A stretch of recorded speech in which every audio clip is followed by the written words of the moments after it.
Olá, salve, salve, muito bom dia. Estamos aqui na Jovem Pan para mais um. Nossa revista radiofônica que traz informação, prestação de serviço, entretenimento, tudo isso no papo dessa sexta-feira. 8 de março de 2019. Nova polêmica. A frase do presidente Bolsonaro que fez gelar a espinha de democratas e provocou reação imediata de militares. Veja João de Deus, acusado de abusos sexuais, o médium da sua primeira entrevista depois de preso. O que fazer com a obra de um gênio em desgraça? Saiba por que rádios estão se negando a tocar músicas do cantor Michael Jackson. A onda de repúdio contra ele envolve ainda a retirada de uma estátua exibida num museu inglês e de um episódio da série Os Simpsons. Esses são alguns destaques do Morning Show que está apenas começando e você aí é o nosso convidado especial. Até às 11h30 a gente segue. Vem com a gente.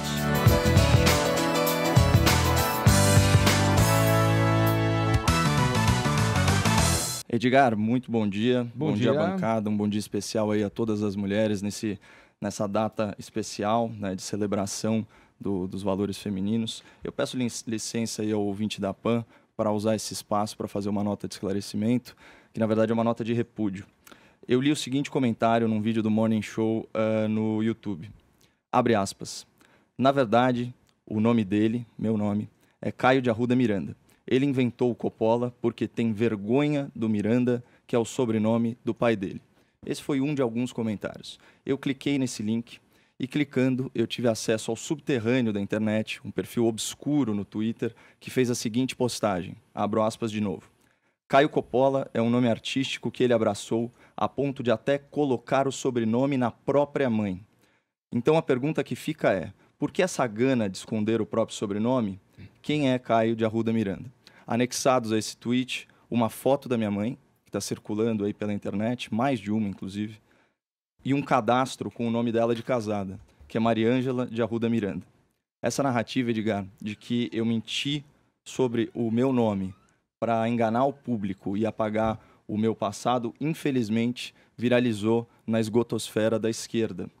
Eu me recuso a citar nomes porque a gente deve evitar ao máximo dar palanque para quem é mau caráter. Mas o meu compromisso com o ouvinte da PAN segue inabalável. Então, vamos aos fatos, só para questão de esclarecimento. A minha avó, que era imigrante italiana, veio para o Brasil fugindo do fascismo, inclusive, se chamava Antonieta Coppola. O nome de solteiro da minha mãe, portanto, é Mariângela Coppola. Quando ela se casou, ela abriu mão desse sobrenome. A mesma coisa aconteceu comigo no batismo. Eu só tenho o sobrenome do meu pai, Arruda Miranda. Até 2014, esse era o nome que eu usava profissionalmente. Em 2015, como a gente já falou aqui várias vezes, eu montei uma banda de rock que compunha, que fazia músicas em inglês, certo? Não só isso, a gente tinha uma turnê planejada, que de fato foi realizada para Inglaterra e Estados Unidos. Pegando aí os meus roqueiros preferidos, Noel Gallagher, Alex Turner, Dave Grohl, ficaria muito esquisito um roqueiro chamado Caio de Arruda Miranda, não é? Arruda não é sonoro e Miranda, por influência da obra de Shakespeare, se tornou um nome próprio feminino na língua inglesa.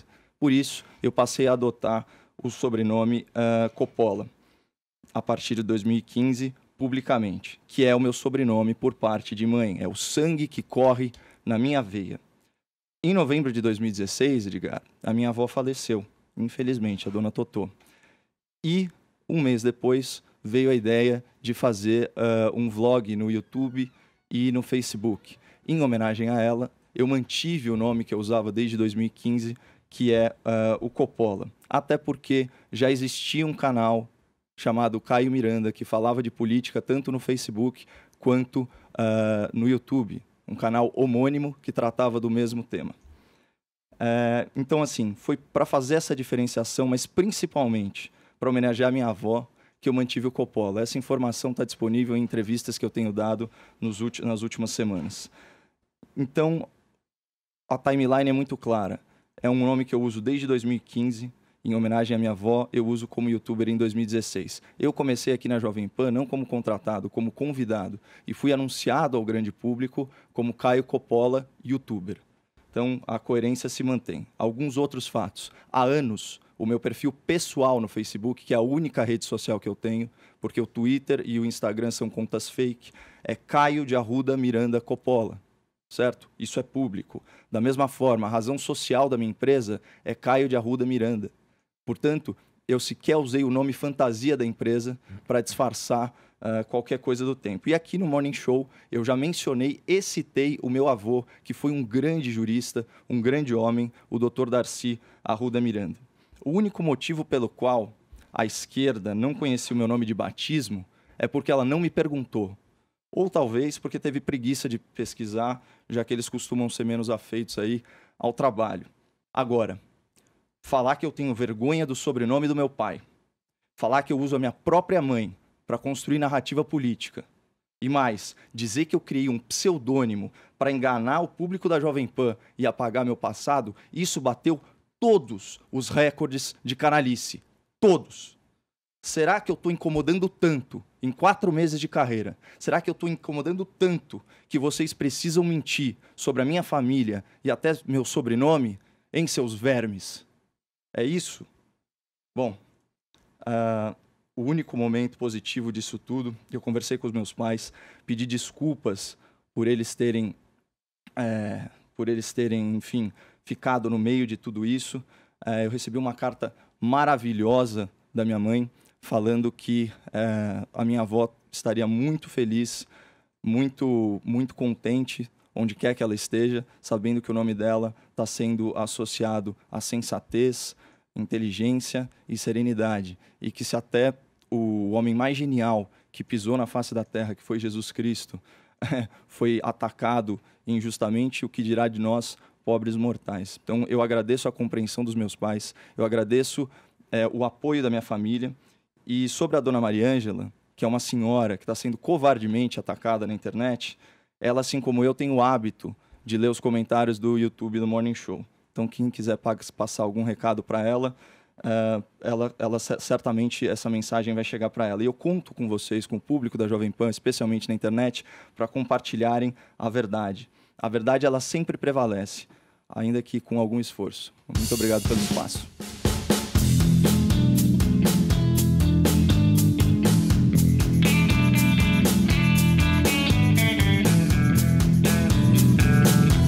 Falando em Dia da Mulher, hoje o nosso WhatsApp tá aberto para você, mulher, comentar. Hoje mensagem só de mulheres, hein? Vamos dedicar, vamos fazer essa dedicação, Paulinha. Ou de homens para mulheres, vai. Tá valendo, tá valendo. Olha, como é que é ser mulher no Brasil? Como é que tá? E aí? Explica pra gente. Vai lá, 11 931 17009.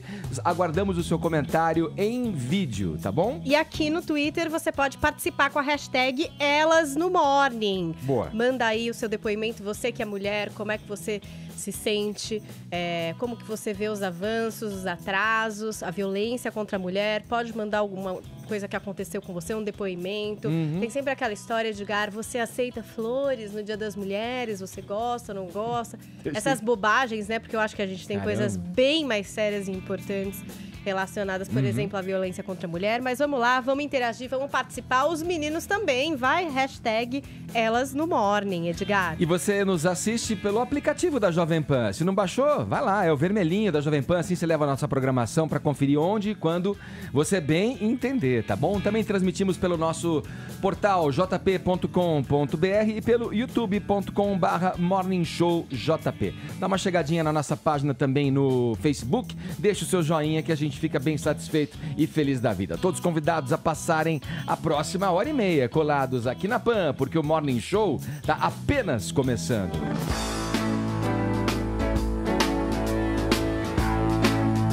Paulinha, vou continuar com você nesse papo aqui de início de Morning Show. Vamos abrir aqui o noticiário com detalhes de uma das histórias que a gente destacou na abertura, aqui nas manchetes, na nossa escalada. O que João de Deus disse à Veja nessa primeira entrevista desde que foi preso, Paulinha? Isso, tá nessa edição nova da Veja, que sai agora. A matéria do Hugo Marques, ele mandou as suas perguntas através do advogado Alberto Toron e recebeu as respostas por escrito do João de Deus. Também existe, Edgar, um laudo encomendado pela defesa do réu, do João de Deus, escrito pelo psiquiatra Léo de Souza Machado, dizendo o seguinte, que João de Deus pensou em se matar. Está debilitado, não cuida da higiene, anda com roupas sujas, Edgar, de urina e chora com frequência. Aí tem até umas aspas ali na Veja que diz: João de Deus só não cometeu suicídio, pois ainda tem uma filha pequena e não quer morrer sem voltar a vê-la, além de não querer contrariar a Deus. Nessa matéria, João de Deus responde sobre a vida no cárcere, ele que está preso preventivamente desde 16 de dezembro, Edgar. Ele conta que passa por dificuldades de saúde, ele tem 77 anos, problemas crônicos como, por exemplo, hipertensão arterial, perdeu 17 quilos, sofre de insônia, tonturas. Enfim, pintou ali o retrato de um senhor com a saúde frágil, que recebe poucas visitas, não recebe a visita da mulher atual porque ela tem medo de retaliações e que é tratado como igual pelos outros presos ali. Ele diz que tem vergonha de dizer, mas até para sentar na privada tem dificuldade, Edgar. Ele também reafirmou que não praticou abuso contra ninguém, nem durante, nem depois a nenhum atendimento espiritual.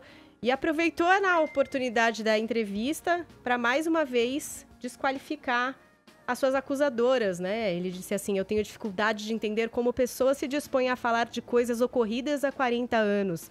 Mais do que isso, acho inacreditável que uma pessoa que se sinta violentada volte outras vezes para ser atendida. Não faz sentido. Quer dizer, aproveitou da entrevista para, mais uma vez, tentar desqualificar suas acusadoras. Ele também desmentiu a própria filha, vocês se lembram bem das declarações, acho que inclusive capa da Veja, né, da filha violentada desde os 11 anos de idade, ele desmentiu mais uma vez, justificou a posse das armas com aquela mesma história que ele contou ao MP, de que eram armas de pessoas que iriam atentar contra a vida de outras pessoas ou contra as próprias vidas, então ele pegou essas armas e ali ficou com essas armas guardadas. E até dentro da resposta a respeito das armas, achei que ele fez uma colocação esquisita. Ele disse assim: não uso armas. E ninguém que se disse abusada falou no emprego de armas. Sei lá. Bom, eles continuaram perguntando aí na entrevista, perguntaram a respeito, por exemplo, do suicídio da ativista Sabrina Bittencourt, se ele sabia disso, o que é que ele achava sobre isso. Ele disse que muita gente dizia que essa história de suicídio seria uma invenção, mas que ele não poderia dizer nada sobre isso, que a justiça teria de apurar. E aí também se perguntou a respeito da fortuna dele, né, Edgar? Que é calculada em 100 milhões de reais. E aí o João de Deus disse que trabalha desde criança, que muito jovem, na Serra Pelada, acumulou 4 quilos de ouro no garimpo e que aí começou a investir em fazendas, enfim, gado e tal, que é uma pessoa que sempre viveu sem luxos e que, enfim, acumulou aí a sua riqueza e também se prontificou a dizer que não cobrava pelas suas sessões mediúnicas, que ele acredita que um dia vai voltar a realizar, porque disse confiar na justiça. Edgar, essa é a entrevista concedida à Veja, que chega às bancas, a matéria do Hugo Marques, é a primeira entrevista do João de Deus, concedida depois da prisão. Vamos lá. A gente continua aqui no tema abuso sexual. Ontem, o aplicado aluno Fefito fez a lição de casa direitinho, assistiu ao documentário Living Neverland, né? E a produção traz, para quem não tomou conhecimento desse documentário, a produção traz denúncias contra Michael Jackson. E provocou uma onda de repúdio que se espalhou pelo mundo, vetos contra o cantor, falei aqui no início, na abertura, as rádios deixaram de tocar as músicas, a estátua, não sei se já foi, mas parece que vai ser retirada do Museu de Cera, eu acho que tem uma estátua dele na Inglaterra, né, Pepito? E você assistiu e, pelo que você estava contando pra gente aqui, as mensagens são aterradoras, né, cara? São impressionantes, né? Aterrorizantes. Olha, aterrorizantes, porque ninguém tá preparado para o nível de detalhismo contado pelo James Safechuck e pelo Wade Robson nesse documentário que tem 4 horas. Mas assim, as 2 primeiras horas desse documentário passam rápido, como se fossem 15 minutos, de tão vidrado que você fica na narrativa. Ele nem precisa de grandes contextualizações históricas, porque o depoimento em primeira pessoa dessas 2 vítimas de abuso, ele é absolutamente chocante. É importante dizer que a gente só ouve os dois que acusam o Michael. O Michael Jackson já está morto, claramente, não pode se defender. Mas o espólio dele tá processando a HBO, inclusive, porque a HBO teria assinado um contrato com ele em 1992, se comprometendo a não divulgar conteúdos que prejudicassem o Michael Jackson. O espólio do Michael que é 100 milhões de dólares de indenização. No Brasil, esse documentário está previsto para ir ao ar em 16 de março e 17 de março, às 8 horas da noite. Rádios da Austrália, porque parte da história se passa na Austrália. Uma das crianças que teria sido abusada nos anos 80 era australiana. Elas agora se recusam a tocar músicas do Michael Jackson. O maior grupo de rádio de lá, a REN, a MediaWorks e o NZME, não tocam mais músicas do Michael Jackson na rádio. O Michael foi abolido disso. Nos Simpsons, o James L. Brooks, criador dos Simpsons, falou que vai tirar de todas as plataformas de streaming e dos futuros discos de DVD e Blu-ray o primeiro episódio da 3ª temporada, que tem participação do Michael Jackson. O episódio é, inclusive, um episódio icônico do Michael, assim. Porque é uma das primeiras animações que o Michael dublou. E os fãs dos Simpsons têm nele um carinho muito especial, assim. Agora o episódio vai sair do ar. E o Museu Nacional do Futebol de Manchester, lá na Inglaterra, também resolveu retirar uma estátua de gesso do Michael Jackson. Essas são as primeiras manifestações que devem continuar se seguindo. A Paris, filha do Michael Jackson, se manifestou pela primeira vez, dizendo que vai esperar ter calma para poder se manifestar sobre o assunto, que não viu ainda. Os outros filhos do Michael Jackson também não se manifestaram. O fato é que, para quem quer entender mais sobre o assunto, essas crianças conheceram o Michael Jackson porque eram muito fãs na época. Uma fez um comercial da Pepsi com ele, uma outra, que é o Wade, ele ganhou um concurso de dança. E o fascínio era tão grande que a família do Wade chegou a se mudar para Los Angeles pra ficar perto do Michael Jackson. A mãe dele chegou a abandonar o pai, achando que poderia viver em Neverland. E o Michael Jackson mandava cartas, mandava faxes dizendo que amava. Tem vídeos do Michael Jackson apelidando o Wade e se declarando pra ele. O Jimmy, que é o James Safechuck, chega a mostrar um anel que teria servido de aliança, porque os dois teriam casado numa cerimônia íntima. Eles falam dos cuidados que o Michael Jackson tinha para não ser flagrado. E aí, as relações sexuais são descritas com riqueza de detalhes para a angústia de quem está ouvindo. Isso já é importante também, porque quem pretender assistir esse documentário é importante que se prepare para ouvir algumas cenas que podem ser bem chocantes. A descrição, ela é toda em áudio, não existe nenhuma cena disso, claramente. É a palavra da vítima contra um espólio de um astro da magnitude do Michael Jackson. Ninguém tá aqui para operar de tribunal, mas a gente ouve as mães, a gente ouve os abusados também.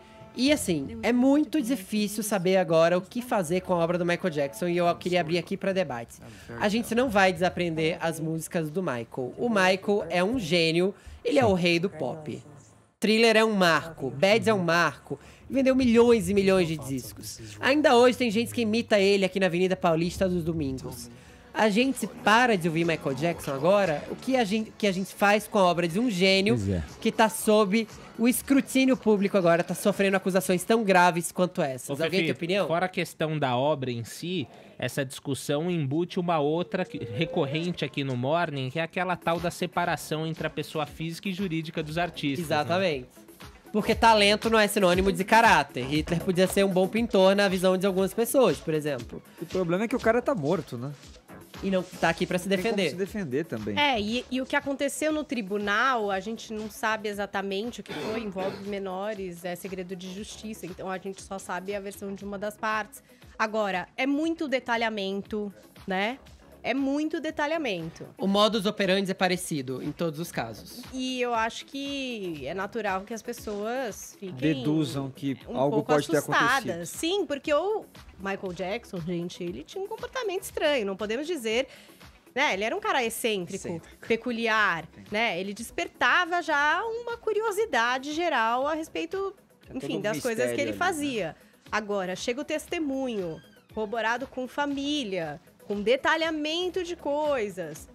é assustador. Agora, o cara era um gênio da música. É que nem o Woody Allen, gente. Tudo bem. O Woody Allen foi um cara que foi lá na justiça, inocentaram o cara, mas até hoje a filha fala, chora na televisão e jura, e você não acredita. Sei lá, é uma coisa confusa. E os filmes do Woody Allen são fenomenais. A real de um abuso, senão o abusador e o abusado, né? Porque ninguém abusa ninguém na frente de todo mundo. Exatamente. É uma coisa que acontece entre quatro paredes, muito delicado. Caso se confirme aquele episódio do Cristiano Ronaldo, por exemplo, ele não vai deixar de ser o astro que ele foi no futebol.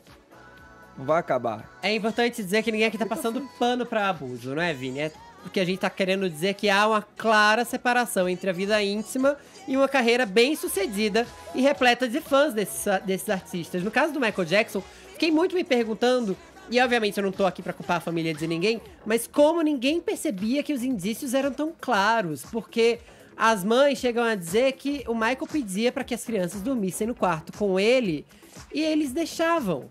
Os pais deixavam. Você falou, Fefito, aqui de um episódio de um garoto para quem ele mandou um beijo, ele tinha um apelido. Little Boy. Então, essa história é emblemática, né? Que denota já alguma postura desviada. Pois vamos dizer assim. As mães dizem que o Michael passava 6 horas no telefone, ligava pra casa deles, passava 6 horas no telefone com os filhos delas, inundava eles de fax, inclusive comprou máquina de fax pra poder escrever. No caso desse Little Boy, ele gravou um vídeo de aniversário dizendo: Little Boy, feliz aniversário, passe com seus pais, mas eu te amo muito.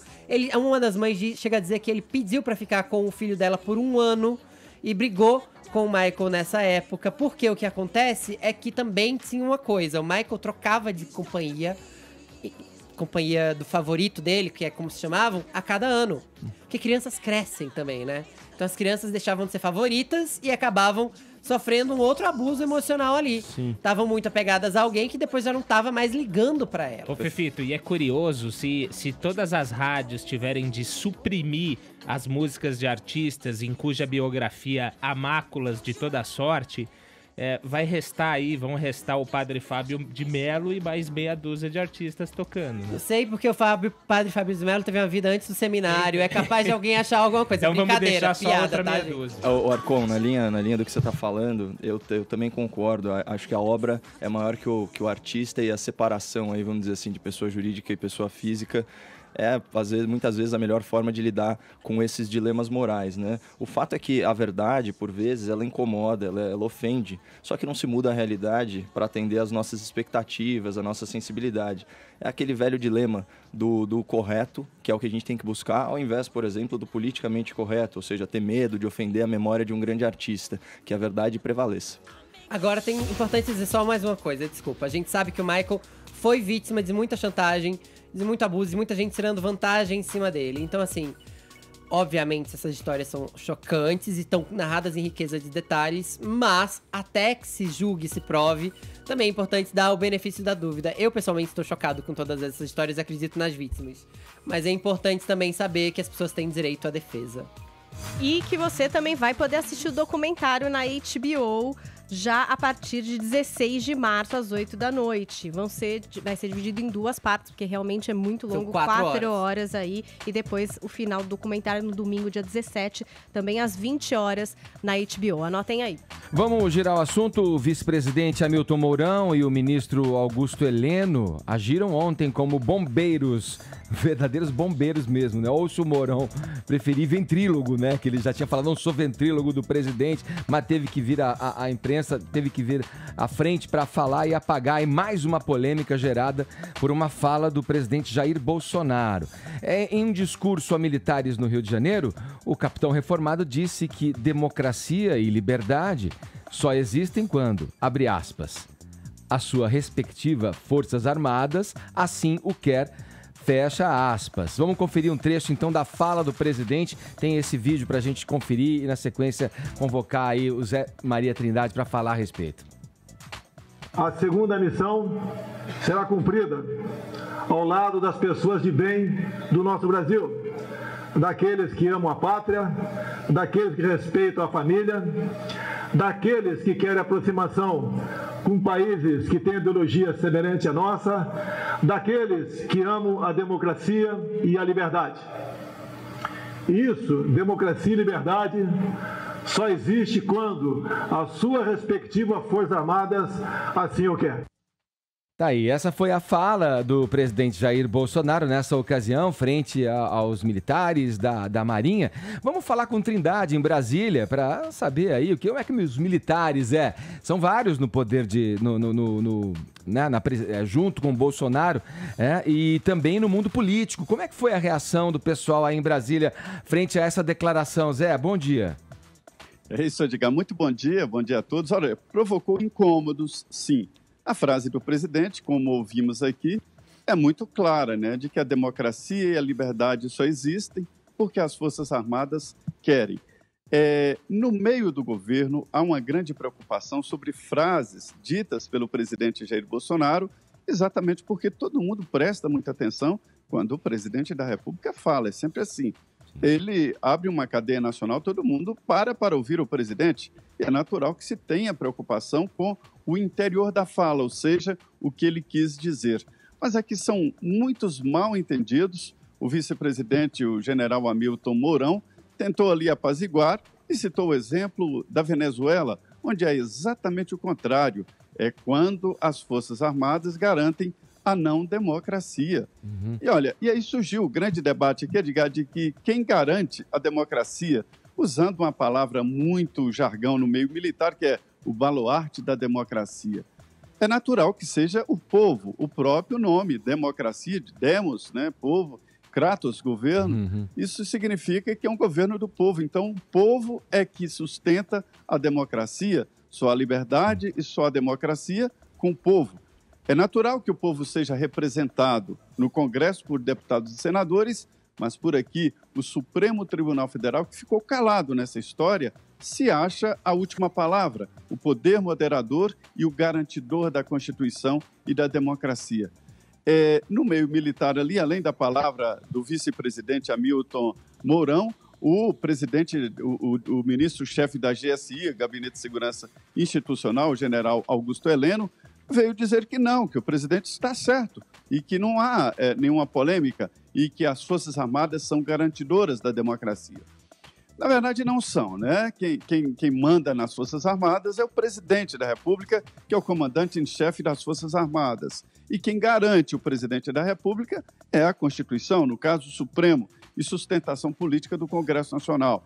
Então, veja bem que é um emaranhado e isso provocou pruridos. O presidente Jair Bolsonaro não quis desmerecer os poderes da República e quis apenas dizer sobre a importância das Forças Armadas e foi isso que ele quis dizer, mas a palavra é que o pessoal aqui está preocupado. É tanto que as reações não foram muito fortes aí contra o presidente, não. Sim, ele deu uma tropeçada no português, apenas isso. Sim, na interpretação ali de como as palavras são colocadas, né, Zé?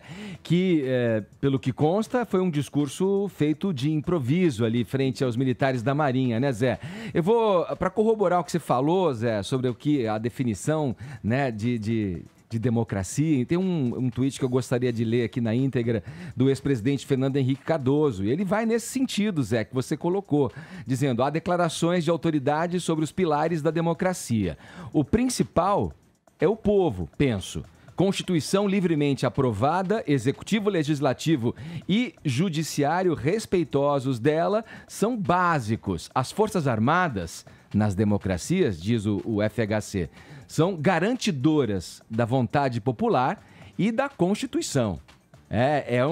Você vê o quanto de definição e de entendimento tem na precisão do que significa o termo democracia, né? Quando você joga uma frase colocada dessa maneira, precisa vir um general falar: olha, não, ele quis dizer isso. Vejam bem, aí vem o outro também, olha, ele quis dizer aquilo. É uma frase que gera aí, como eu falei no início do programa, calafrio na espinha aí dos democratas, né? Que tem aí, dos afeitos à democracia.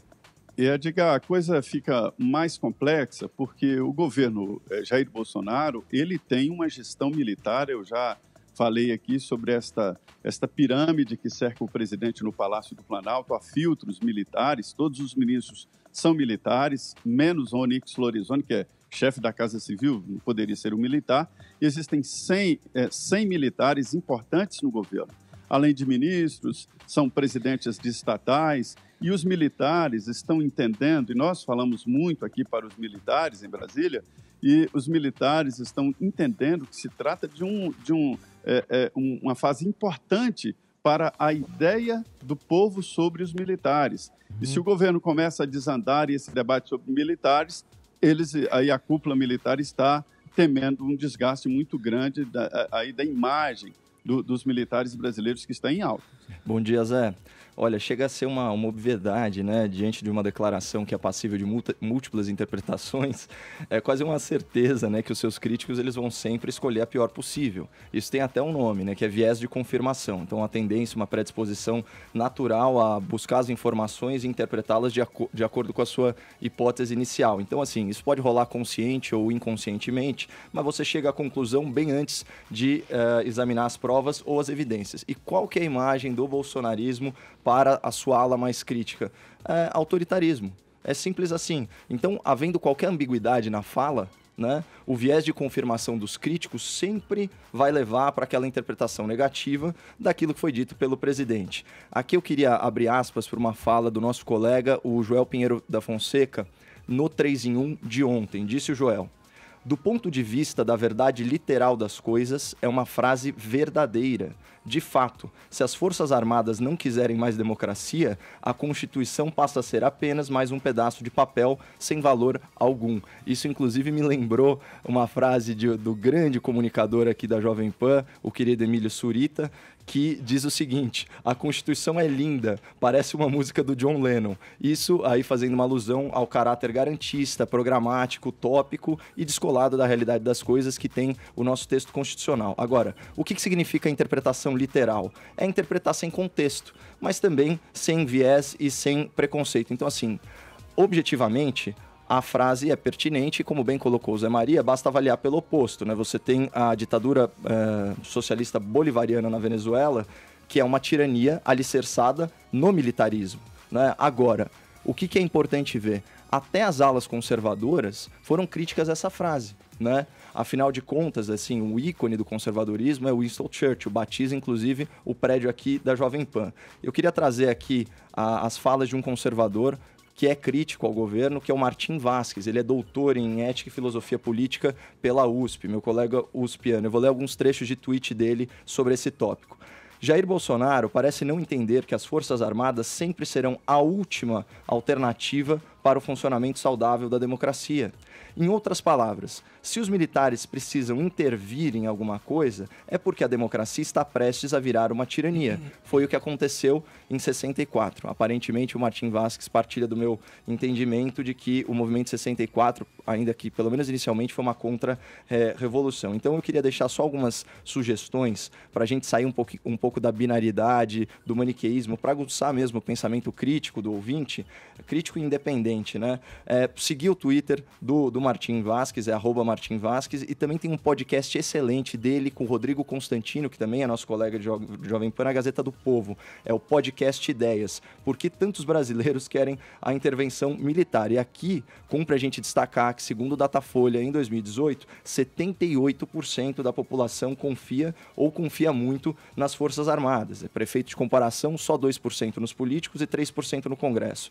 Eu faço parte dessa maioria que confia nos nossos militares e confio no viés democrático deles. Fala, Zé. É natural, e eu disse ontem nos Pingos nos Is exatamente essa história. Quando um governo precisa da força das armas, né, ou seja, das Forças Armadas, é porque já não existe mais democracia. Um governo mantido pela força das armas, ele geralmente é temporário, porque o povo recupera com um pouco mais de tempo, menos de tempo. Então, é isso mesmo que você falou. As Forças Armadas, elas garantem em caso de emergência. Em caso de emergência, quebre o vidro, mas nós não estamos quebrando o vidro ali para acionar a emergência, e nem o presidente Jair Bolsonaro quis dizer isso ou tentou falar isso. Zé, segura um pouco com a gente vai dar uma continuidade aqui na conversa relacionada ao presidente Jair Bolsonaro, que fez ontem a sua primeira live desde que assumiu a presidência da República. Ele falou, Vini, foi da reforma da Previdência, né? Tocou nesse termo, tão esperado, né, que ele falasse sobre isso, né? Exatamente, de outros vários temas também, viu, Edgar? O Jair Bolsonaro esteve ontem na sua primeira live, como você falou, que é uma transmissão ao vivo aí pelo Facebook e também pelo YouTube, que ele fazia muito, né, durante a campanha presidencial. No hospital, quando ele estava durante tratamento, ele chegou até a fazer alguns vídeos, mas vídeos gravados, né, não em formato de live, e ontem foi a primeira, mas ele disse que agora vai ser algo recorrente, viu, Edgar? Todas as quintas-feiras, às 6h30 da tarde, ele vai estar fazendo essa live aí para poder falar com a população, esclarecer alguns temas aí que circulam e que se destacam também durante a semana. Estavam com ele nesta live o porta-voz da presidência, o Otávio Dorrego Barros, e também o general Augusto Heleno, ministro-chefe do Gabinete de Segurança Institucional. E o general Augusto Heleno também tocou nesse tema, né? Tentou apaziguar um pouquinho também aí a polêmica em torno dessa declaração do Bolsonaro com relação aos generais. Ele falou que foi feito ali um desvirtuamento, né, do que o Bolsonaro tinha falado, que foi uma fala de improviso também e que foi para um público específico e que não foi aquilo que ele quis dizer, o que acabou caindo, né, na imprensa como um presente aí dos generais para se ter uma democracia, para se ter liberdade. E por falar em militares, o Bolsonaro iniciou a fala dele sobre a reforma da Previdência nessa live, Edgar, falando justamente sobre como que vai ficar a reforma para os militares, que vai ser separada. Também falou sobre o fim dos privilégios e também disse esperar que a reforma não seja tão modificada no Congresso. Vamos ver.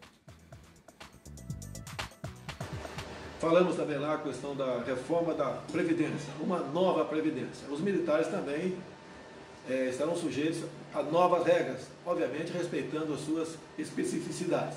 Assim foi falado. E nessa nova proposta, né, de uma nova Previdência, está ali em primeiro lugar, combate a privilégios, né?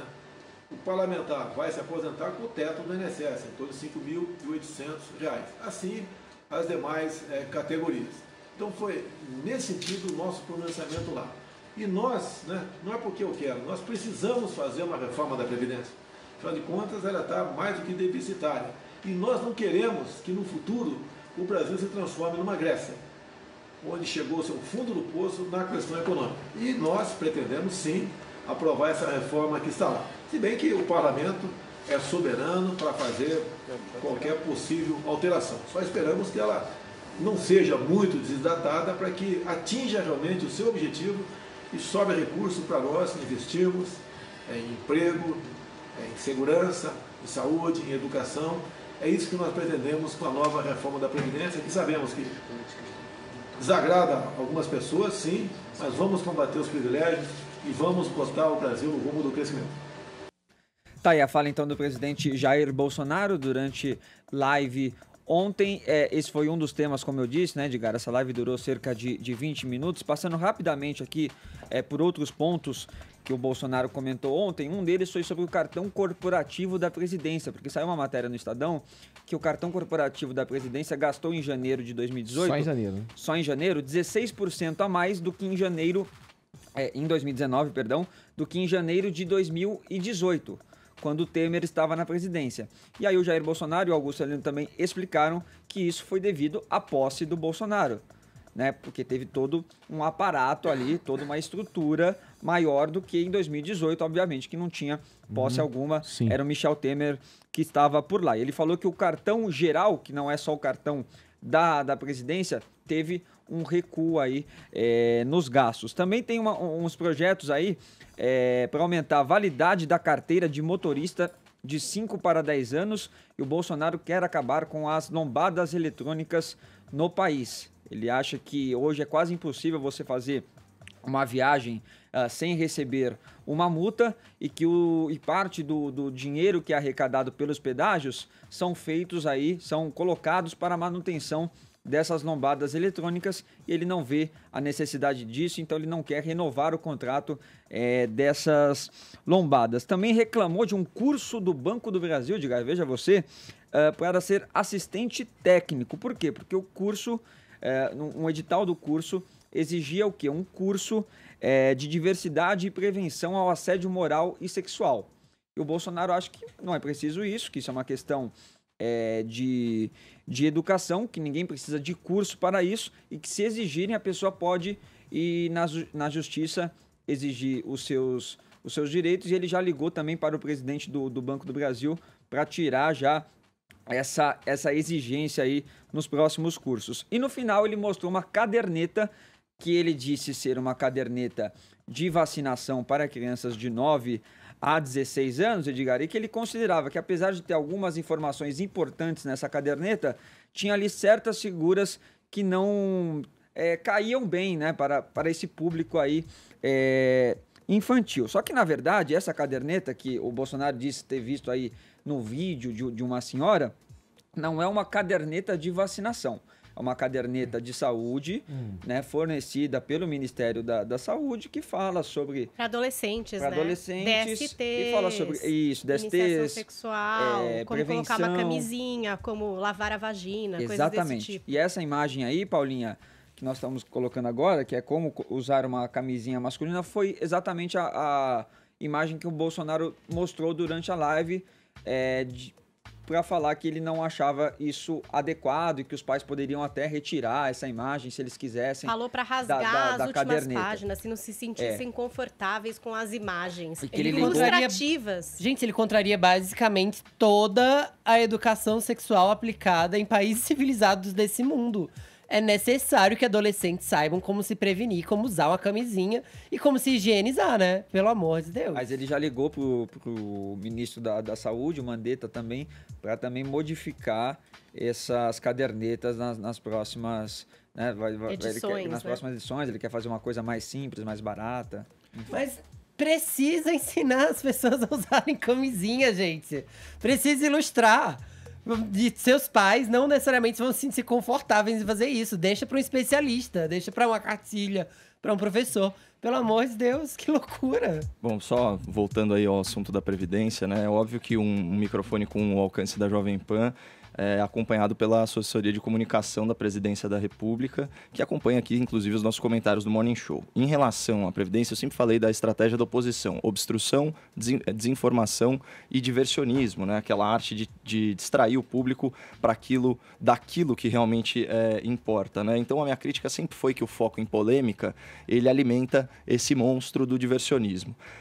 Nesse mesmo sentido, recentemente se manifestou o deputado federal por São Paulo, o Vinícius Poit, do Partido Novo, que eu conheci como cliente, se tornou um grande amigo e conquistou não só o meu voto, como o voto de toda a minha família. A revista Veja, né, para a revista Veja, comentando o episódio da divulgação daquelas cenas de escatologia no Twitter, ele disse o seguinte: existem outras coisas mais importantes para o presidente compartilhar. Eu estou diariamente publicando sobre a necessidade de uma nova Previdência, mas Bolsonaro também precisa se manifestar sobre isso, disse o deputado do Novo à Veja. Ele tem uma repercussão muito grande nas redes. Como vou explicar para os meus pais e para minha avó o que é Golden Shower? Né? Essa foi a fala do deputado. E olha que interessante, logo depois disso, e na sequência das críticas construtivas que a gente fez, ontem à noite você tem a live do Bolsonaro abordando finalmente a questão da Previdência, como era do feitio dele no período eleitoral, e hoje pela manhã, em todas as redes sociais do presidente, apareceu o seguinte: em esclarecedores 4 minutos, possivelmente os 5 maiores equívocos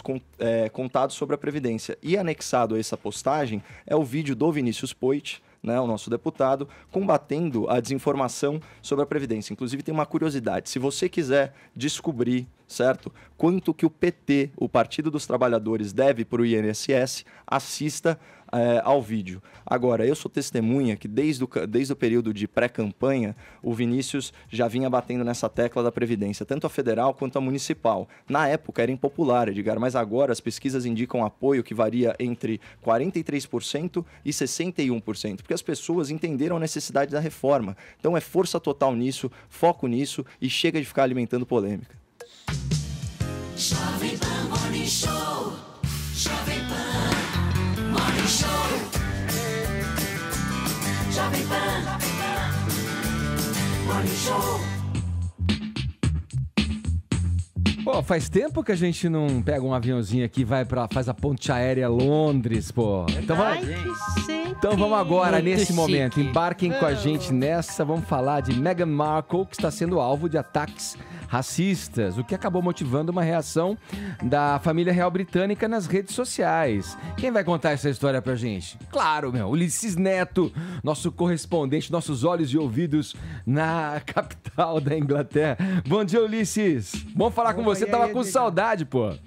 Eu também. Vocês não aparecem aqui em Londres e nem me ligam mais? Pô? Como é que fica essa história? Vamos retomar. Vamos contar essa história aí, que mexeu, inclusive, aí com os ânimos da família real britânica. Estão indo pra cima da Meghan Markle aí a família resolveu, enfim, reagir?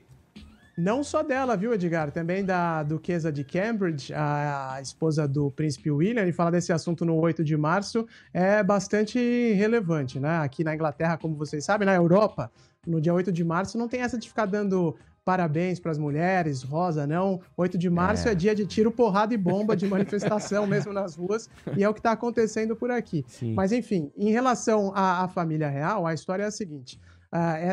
No início dessa semana, o Palácio de Buckingham anunciou as suas novas diretrizes para os comentários e postura nas redes sociais.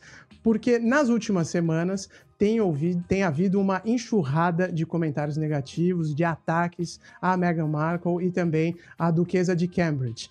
Os tabloides aqui da Inglaterra têm falado muito sobre uma rivalidade entre as duas, e aí se criou uma espécie de time Meghan e time Kate.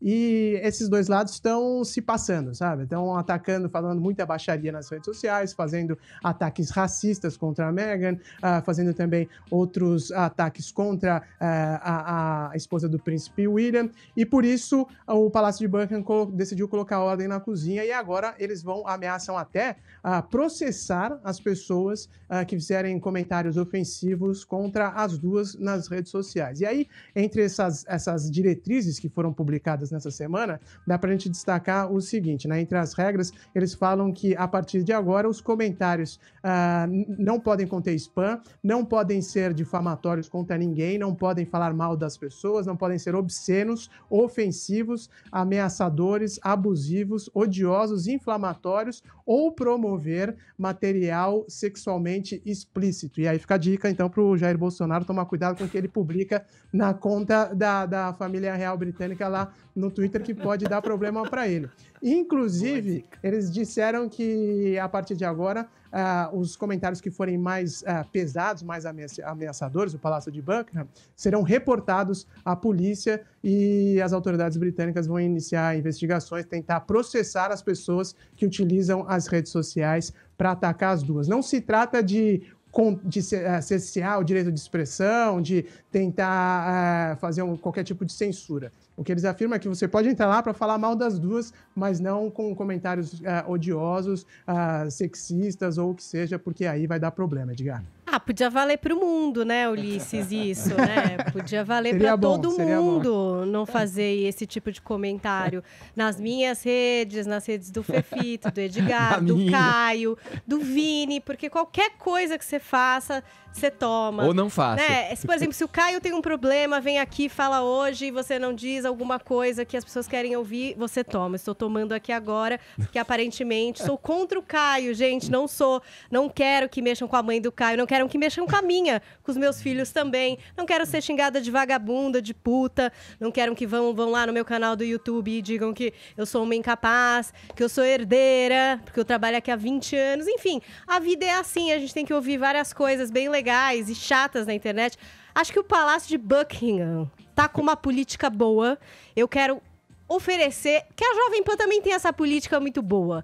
Vamos mandar para os ouvintes esse conselho. Pode falar que é bom, pode falar que é ruim, mas não pode ser sexista, não pode usar linguagem pesada, porque pode ser processado. Não pode ser homofóbico, machista, racista. Olha que legal. Gente. Sabe, a liberdade de expressão, né, foi um valor conquistado com tanta luta, né, com tanto esforço da humanidade, e é uma pena realmente que se abuse desse direito para transformá-lo numa liberdade, né, obviamente entre aspas, para humilhar e ofender. Então, realmente, a política do Palácio de Buckingham é ótima. Pena que não são todas as empresas, todas as organizações têm a capacidade de fazer aí um escritório jurídico para lidar com essas questões. Porque o anonimato, gente, na internet, ele tem os seus limites, viu? Você que posta a foto de cacatua e põe o nome Alexandre 145272, bote. E que basicamente nem é um ser humano, podem chegar em você. E você pode virar uma thread. Professor e aí,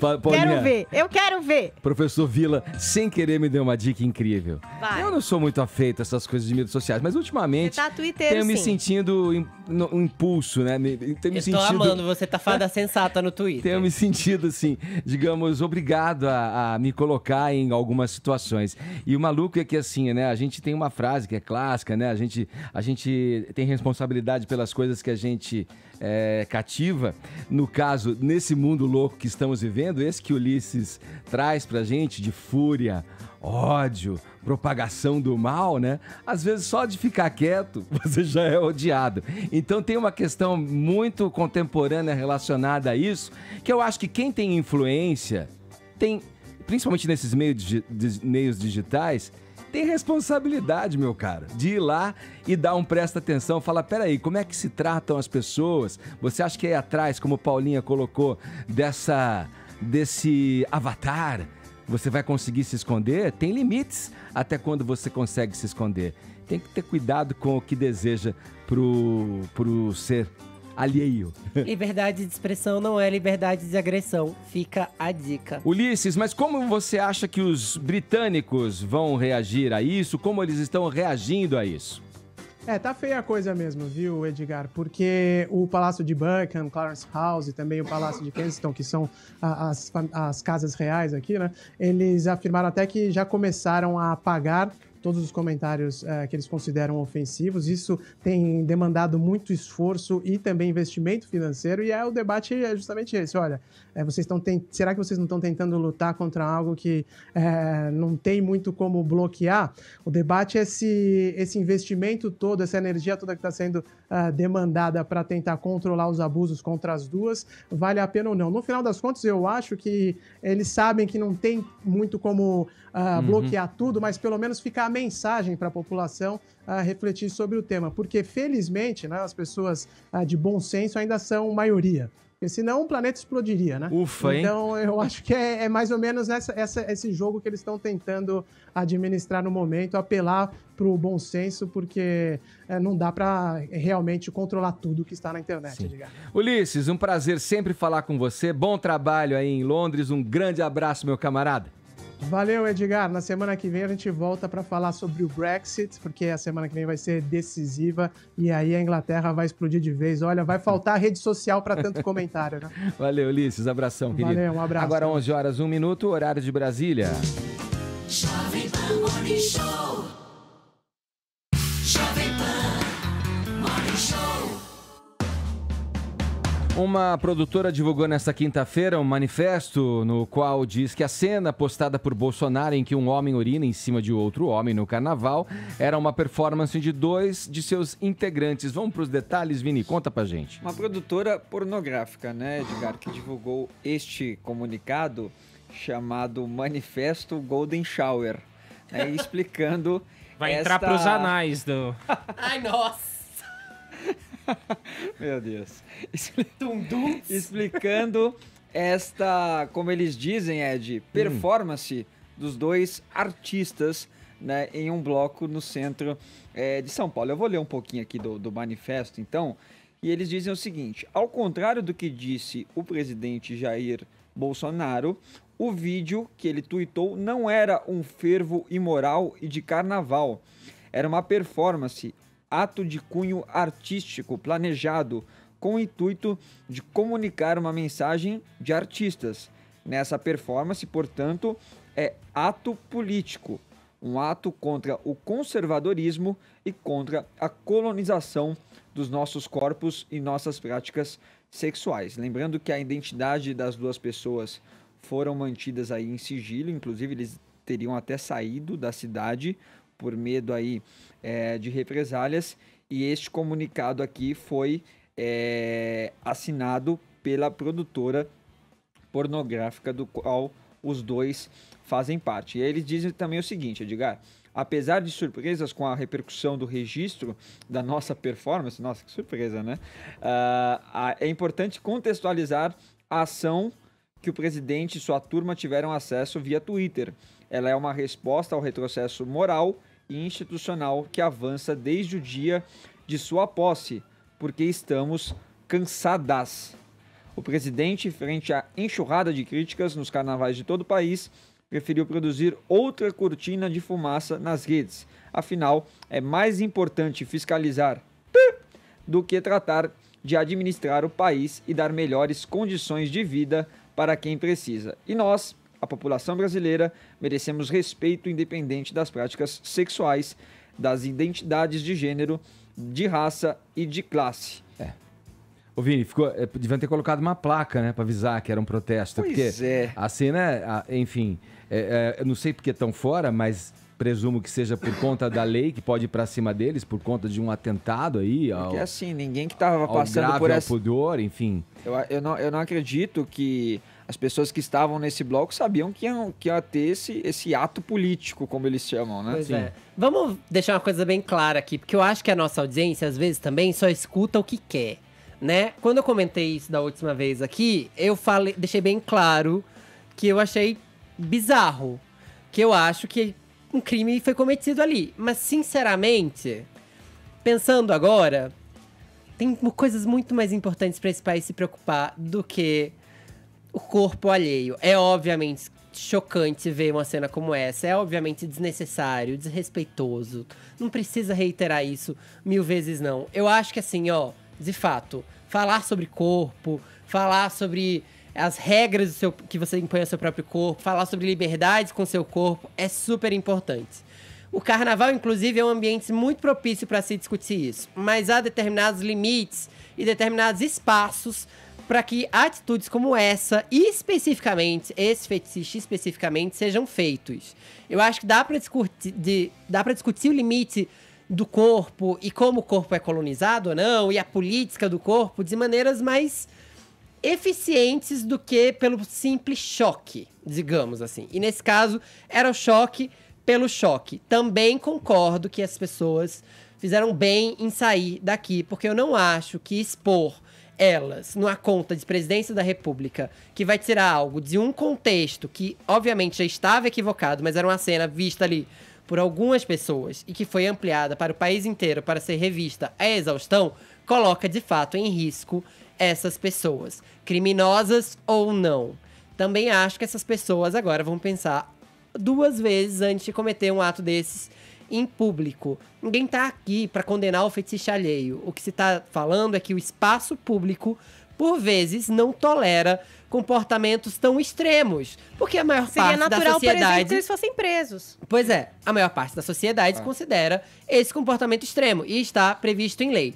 Dito isso, a gente tem coisas muito mais importantes para se preocupar nesse país. O repúdio já foi mostrado. Agora, Fefito, só tem maneiras um pouco mais cerebrais, né, inteligentes de se fazer protestos. Muito mais. E de se dizer as coisas que muito mais. Que quer expor, enfim. Ó, eu gosto tanto, tá vendo? Eu aqui emocional falando, aí você resume o que eu queria dizer em uma frase. Mas não é, Fefito. Mas é isso mesmo. Mas acontece que a impressão que eu fico frente a essa cena grotesca, e que, repito, foi um crime, né, de atentado ao pudor, e que se eles forem, podem ser enquadrados na lei, inclusive, eles usaram essa situação para adequar um discurso. Eu não sei, eu não e não é estranho que esse discurso tenha vindo depois de toda essa polêmica também? Enfim. Eu tenho só uma eu tenho duas observações. Né? Primeiro, em relação ao ato em si, né? Não é arte, não é política, é um cio escatológico que, como você bem colocou, configura atentado violento, não violento, mas atentado ao pudor. Né? O violento é pela cena grotesca, né? Não pela terminologia jurídica. Agora, é aquela situação clássica de quando o feitiço vira contra o feiticeiro. Era a atenção que eles queriam? Então tá aí, tiveram toneladas da atenção merecida, atenção sob escrutínio popular, porque o que eles fizeram é um tremendo absurdo, uma falta de respeito com o público que estava na rua, incluindo, eventualmente, crianças. E do ponto de vista político, é importante pontuar que cai por terra o pedido de impeachment da bancada petista, que era baseada na lei de importunação sexual. Como a gente já tinha adiantado para o ouvinte do Morning Show, estava clara a intenção de publicizar o ato. Vamos girar, Fefito? Fechou? Vambora. Hoje é dia 8 de março, é o Dia Internacional da Mulher, é um dia de comemorações, mas também de reflexões. Vai, Paulinha, conta pra gente qual é a importância dessa data e o que é importante dizer para os nossos ouvintes nesse dia. Olha, eu acho que qualquer pessoa que abriu aí um jornal hoje ou a internet não se depara só com informações legais, infelizmente, né, Edgar? Aliás, são dados, números bastante tristes. A Folha de São Paulo trouxe dados do feminicídio no mês de janeiro no Brasil, e são dados bastante chocantes, né? Entre eles, de que 71% dos feminicídios e das tentativas têm os parceiros dessas mulheres como suspeitos, né? Em janeiro, foram 119 mortes e 60 tentativas de feminicídio. E é importante ressaltar que todos os especialistas, é um consenso, isso afirmam que o crime é subnotificado. Então, não são todos ainda registrados como feminicídio, e também as tentativas de feminicídio muitas vezes não são reportadas. Porque, como você sabe, Edgar, o protocolo é ir lá, registrar o boletim de ocorrência e pedir a medida protetiva.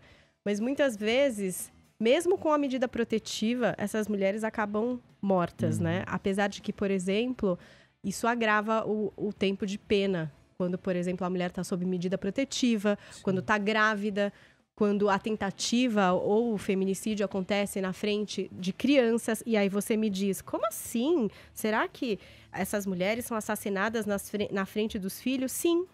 Sim, são. Desses crimes que a Folha apurou, olha que interessante e triste, né?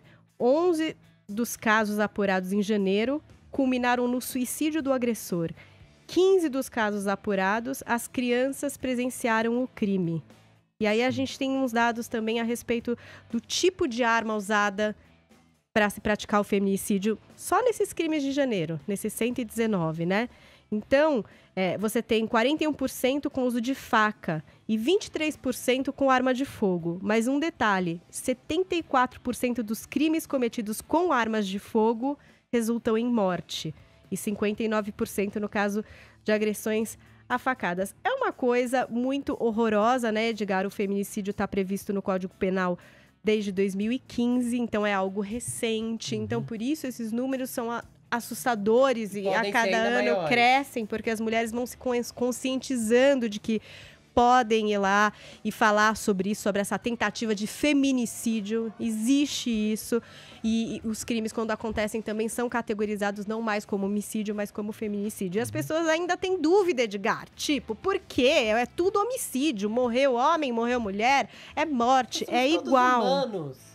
Só que a gente sabe que não é, e a própria lei descreve. Considera-se que há razões de condição de sexo feminino quando o crime envolve violência doméstica e familiar, menosprezo ou discriminação à condição da mulher. Eu poderia ler vários outros dados aqui, horríveis, alarmantes. Se você buscar aí no Google, eu até pus uma imagem no meu blog, morta pelo, né? Sim. Só para ver o que complementa. Se você pôr morto pelo, tem tráfico, PCC, montanha, trem, meteoro, touro.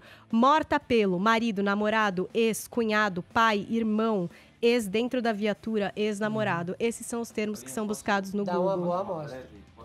De observação é o seguinte, olha, o combate à violência contra a mulher é uma causa da humanidade, né? Ela é anterior à política, ela é anterior à ideologia. A proteção da mulher, ela não só deve ser apartidária, como ela deve ser suprapartidária. Eu já me coloquei aqui, até do ponto de vista jurídico, a favor da tipificação do feminicídio. E você colocou muito bem, não se trata de falar que é porque a vida da mulher vale mais ou menos. Não é isso. Quando você faz a gradação da pena, você está preocupado com o perfil do agressor.